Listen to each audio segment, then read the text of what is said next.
ये कहानी जिन नाम के एक 20 साल के लड़के की है जिसकी एक छोटी बहन होती है जिसे हार्ट की प्रॉब्लम होती है। जिन अपनी छोटी बहन को डॉक्टर के पास लेके जाता है जहाँ डॉक्टर उसे बताता है कि तुम्हारी बहन का जल्दी ऑपरेशन करना पड़ेगा। डॉक्टर जिन को बताता है कि अगर तुम्हारी बहन का ऑपरेशन टाइम पर नहीं हुआ तो उसकी डेथ हो जाएगी। जिन की मॉम को भी यही प्रॉब्लम थी जिसकी वजह से उसकी डेथ हो गई और जिन का फादर उन्हें छोड़कर चला गया। अब जिन के पास इतने पैसे नहीं होते हैं कि वो अपनी छोटी बहन का ऑपरेशन करवा सके। जिनके पास एक मोबाइल रिपेयरिंग की छोटी सी दुकान होती है। एक दिन उसका फ्रेंड उसे अपने साथ लेकर जाता है जहाँ पर वो उसे बहुत सारे सेकंड हैंड फोन दिखाता है। साथ ही उसका फ्रेंड जिनको बताता है कि इसके मालिक को जेल हो गई है और अब इन मोबाइलों का मालिक कोई भी नहीं है। अगर तुम मुझे 1 लाख रुपए दे दोगे तो मैं तुम्हें ये सारे मोबाइल दे दूंगा। तुम इन मोबाइल्स के पार्ट्स को ठीक कर इनको मार्केट में बेच सकते हो और तुम्हें काफी पैसे मिलेंगे। इनको ये आइडिया तो अच्छा लगा, मोबाइल्स को खरीदना भी चाहता है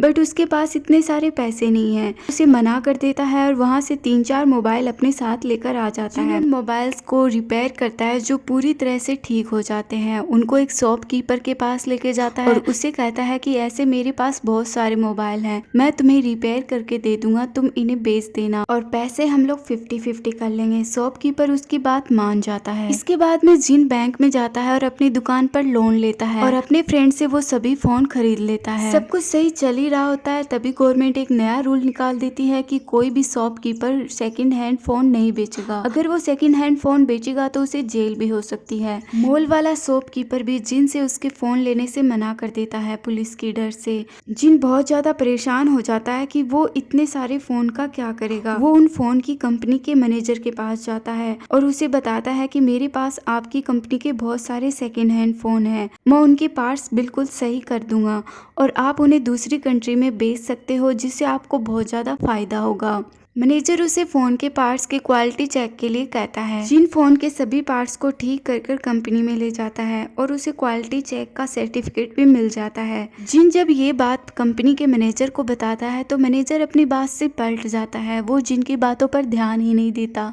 जिन इन सब से बहुत ज्यादा उदास हो जाता है। साथ ही उसकी दुकान भी उससे छीन ली जाती है क्योंकि उसने समय पर बैंक का लोन नहीं चुकाया था। जिन कंपनी के ओनर से बात करने के लिए कंपनी में जाता है जहां पर उसे ओनर से मिलने नहीं दिया जाता तो वो ओनर का पीछा करता है और पीछा करते हुए वो ट्रेन में उसके सामने जाकर बैठ जाता है। वो ओनर से कहता है कि मैं आपका थोड़ा सा समय लूंगा और ये समय मैं आपका बर्बाद नहीं करूंगा। जिन कंपनी के ओनर को बताता है कि उसके पास उसकी कंपनी के बहुत सारे मोबाइल हैं जिनके पार्ट्स को वो बिल्कुल ठीक कर देगा और दूसरी कंट्री में बेचने पर उन्हें बहुत ज्यादा फायदा होगा। ओनर जिनकी बात समझ जाता है, जिनसे कहता है कि उन सभी फोन की क्वालिटी चेक पास होने पर ही कुछ किया जा सकता है और मैं इन सब में तुम्हारी बिल्कुल भी मदद नहीं करूंगा। जब तुम्हारा काम पूरा हो जाए तो तुम मैनेजर को कॉल कर देना। साथ ही साथ ओनर अपना कार्ड भी जिनको देता है। जिनको अब एक जगह की और एक टीम की जरूरत होती है जहां पर वो सभी मोबाइल्स को रिपेयर कर सके। वो अपने स्कूटर को बेच देता है और एक जगह रेंट पर ले लेता है। साथ ही वो ऐसे वर्कर्स सर्च करने लग जाता है जिन्हें सैलरी की बहुत ज्यादा जरूरत हो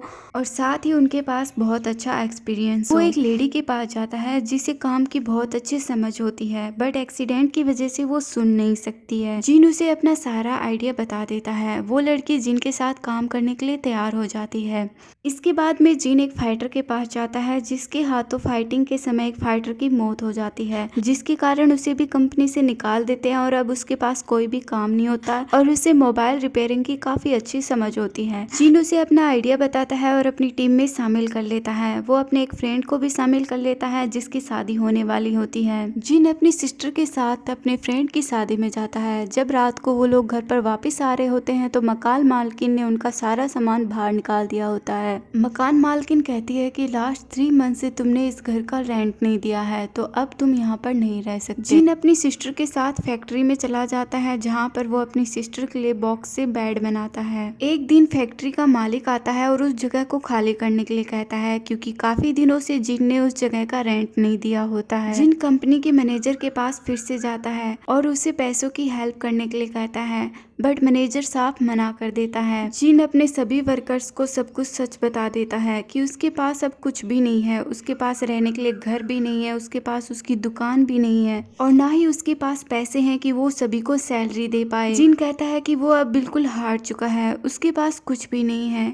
सभी वर्कर्स उसका हौसला बढ़ाते हैं और वो सभी अपने अपने घर से ही काम करने का डिसीजन लेते हैं। सभी वर्कर्स अपने अपने घर से काम करने लगते हैं। जिन नर्सरी होम में रहने लगता है, जहाँ पर दिन में वो विंडो क्लीनिंग का काम करता है और रात में मोबाइल रिपेयरिंग का काम करता है। जिन अपनी सिस्टर के साथ रहता है, जिनको अपनी सिस्टर के लिए बुरा लग रहा होता है कि ऐसी कंडीशन में वो अपनी सिस्टर को एक अच्छी सी जगह भी रहने के लिए नहीं दे पा रहा। कुछ महीनों के बाद में सभी वर्कर्स कंपनी में जाते हैं मोबाइल्स के सभी पार्ट्स लेकर और क्वालिटी चेक के लिए उसे दे देते हैं। कुछ दिनों के बाद में सभी वर्कर्स को कंपनी में बुलाया जाता है। कंपनी का ओनर जिन और उसकी टीम को कहता है कि तुम्हारे फोन के सभी पार्ट्स क्वालिटी चेक में बिल्कुल परफेक्ट हैं। ये सुनकर जिन एक लंबी सांस लेता है और उसे बहुत खुशी होती है। साथ ही कंपनी का ओनर उनको 2 साल का कॉन्ट्रैक्ट देता है। ये सुनकर सभी लोग खुशी से झूम उठते हैं। अब जिन के पास काफी पैसे आ जाते हैं और जिन सबसे पहले अपनी सिस्टर का ऑपरेशन करवाता है। इसके बाद में वो अपनी दुकान वापस ले लेता है और आफ्टर 6 ईयर दिखाया जाता है कि नाइस व्यू एक बहुत बड़ी कंपनी बन चुकी है, जिसका CEO होता है जिन और ये पूरी दुनिया का सबसे यंगेस्ट CEO होता है, जो दूसरे युवाओं को अपनी कामयाबी और हौसलों की कहानी सुना रहा होता है।